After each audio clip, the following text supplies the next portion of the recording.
Assalamualaikum warahmatullahi wabarakatuh. Salam jumpa dengan Mon Santun.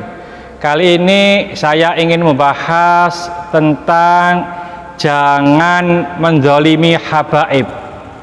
Zalim secara bahasa artinya meletakkan sesuatu bukan pada tempatnya. Lalu secara istilah, zalim itu artinya melakukan sesuatu yang keluar dari koridor kebenaran, baik karena kurang atau melebihi batas. Di dalam kitab Faidul Qadir Syarah Jami'us Shaghir, kitab ini dikarang oleh Syekh Al-Hafidz Muhammad Abdul Rauf, beliau menjelaskan yang intinya zalim itu adalah meletakkan sesuatu bukan pada posisinya yang tepat, baik karena kurang maupun adanya tambahan, baik karena tidak sesuai dari segi waktunya ataupun dari segi tempatnya. Paling gampang umpamanya, kalau kopiah ini biasanya diletakkan di atas kepala, lalu kopiah ini saya pakai di kaki, maka itu zalim karena tidak sesuai tempatnya. Larangan sekaligus ancaman bagi orang yang berbuat zalim ini banyak sekali disebutkan di dalam Al-Quran. Di antaranya di dalam ayat A'udzubillahi minasyaitonirrajim, Bismillahirrahmanirrahim, ala la'natullahi ala zalimin. Ingatlah, kutukan Allah ditimpakan atas orang-orang yang zalim. Na'udzubillah, tsumma na'udzubillah. Kalau ada orang lalu dikutuk oleh Allah, pasti tidak akan selamat. Siapa dia? Yaitu orang yang biasa berbuat zalim. Ada lagi di dalam ayat A'udzubillahi minasyaitonirrajim, Bismillahirrahmanirrahim, wa naqulu lil ladzina dzalamu dzuqu 'adzaban nar allati kuntum biha tukadzibun.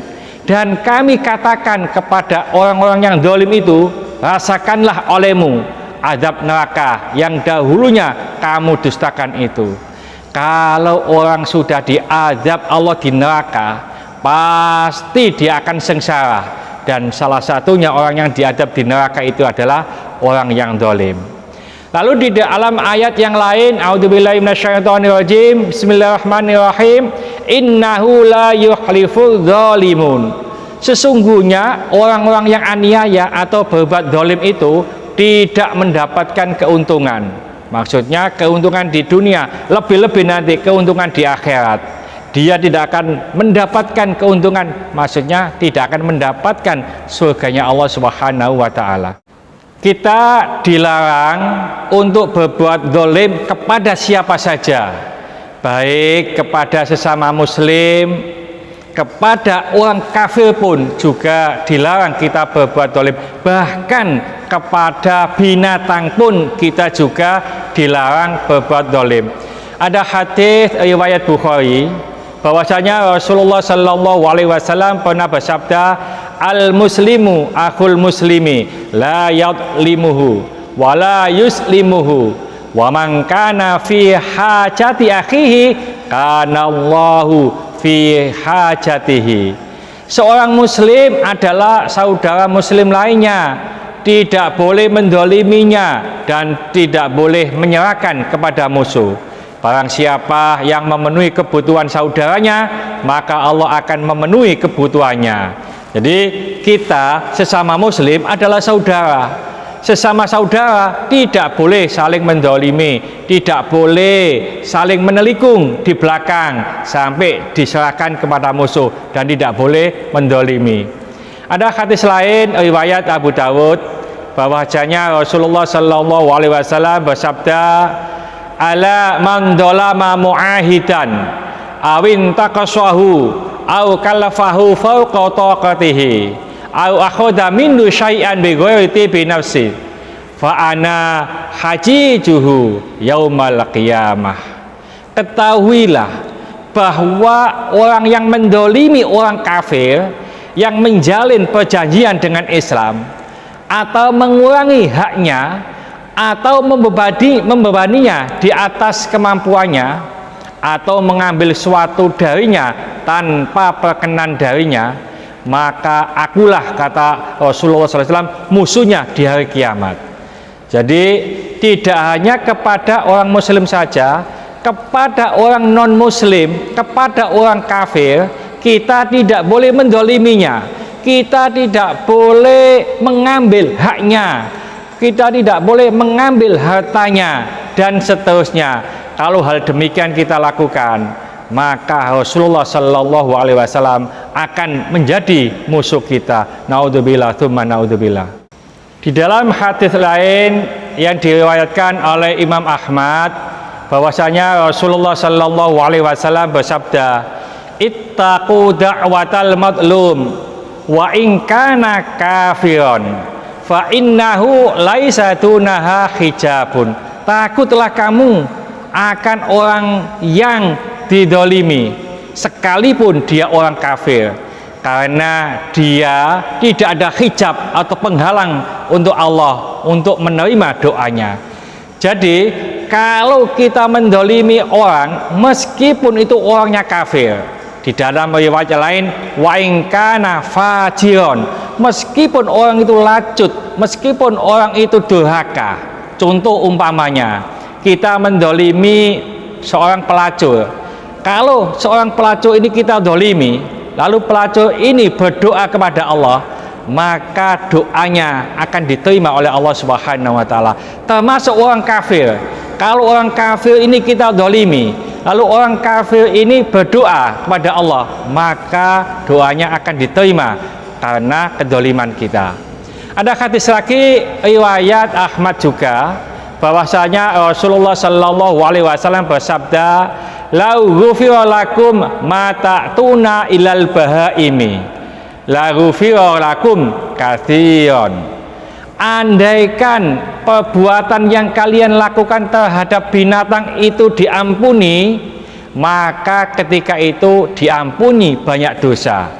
Jadi jangankan kepada orang muslim, jangankan kepada orang kafir, kepada binatang pun kalau kita itu mendoliminya, dosa kita tidak akan diampuni oleh Allah Subhanahu wa Ta'ala. Kata hadis ini, seandainya kalau kita mendolimi binatang itu diampuni, maka banyak dosa-dosa yang akan diampuni oleh Allah, karena banyaknya seseorang mendolimi orang lain. Oleh karena itu, jangan sampai kita mendolimi kepada siapa saja.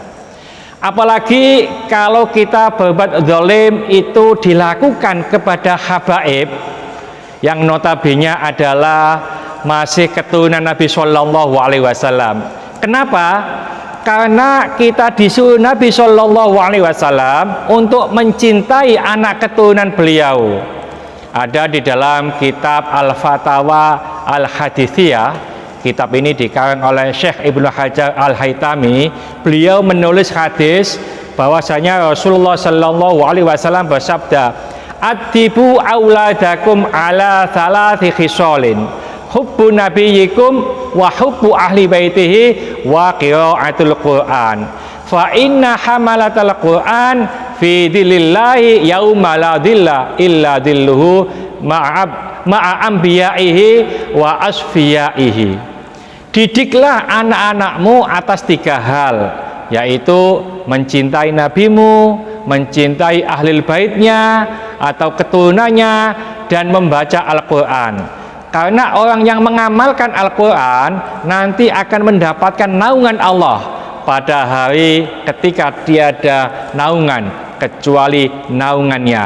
Bersama siapa? Bersama para nabi dan orang-orang yang suci. Jadi habaib ini notabene adalah keturunan Rasulullah, dan kita disuruh, diperintahkan oleh Rasulullah untuk mencintainya. Apalagi kalau kita mendolimi habaib, bisa-bisa nanti kualat nanti. Lalu terhadap orang yang berbuat dolim, kita dianjurkan untuk menolongnya, yaitu dengan jalan mencegah atau menahannya supaya tidak terlanjur berbuat dolim. Dalam hadis riwayat Bukhari, Rasulullah sallallahu alaihi wasallam bersabda, unsur akhaka zaliman au madluman. Faqala rajulun, ya Rasulullah, ansurhu idza kana madluman, afara'aita idza kana zaliman, kaifa ansurhu? Qala tahjuzuhu au tamna'uhu minadz zulmi, fa inna dzalika nas'uhu. Maksudnya, tolonglah saudaramu, baik ia zalim atau dizalimi. Ada seorang laki-laki yang bertanya, ya Rasulullah, saya maklum jika ia dizalimi, namun bagaimana saya menolong padahal ia seorang yang zalim? Nabi menjawab, engkau mencegahnya atau menahannya dari kezaliman, itulah cara menolongnya. Jadi kalau kita melihat saudara kita, teman kita yang mau berbuat zalim kepada siapa saja, kita berupaya untuk mencegahnya, berupaya untuk menahannya, supaya saudara teman kita itu tidak sampai berbuat zalim. Dan hal yang demikian itu adalah kita menolong saudara kita. Mudah-mudahan sedikit ini dibarengi hidayah oleh Allah Subhanahu wa taala. Mudah-mudahan bermanfaat bagi kita semuanya. Sampai jumpa di video akan datang. Akhir kalam, assalamualaikum warahmatullahi wabarakatuh. Salam santun.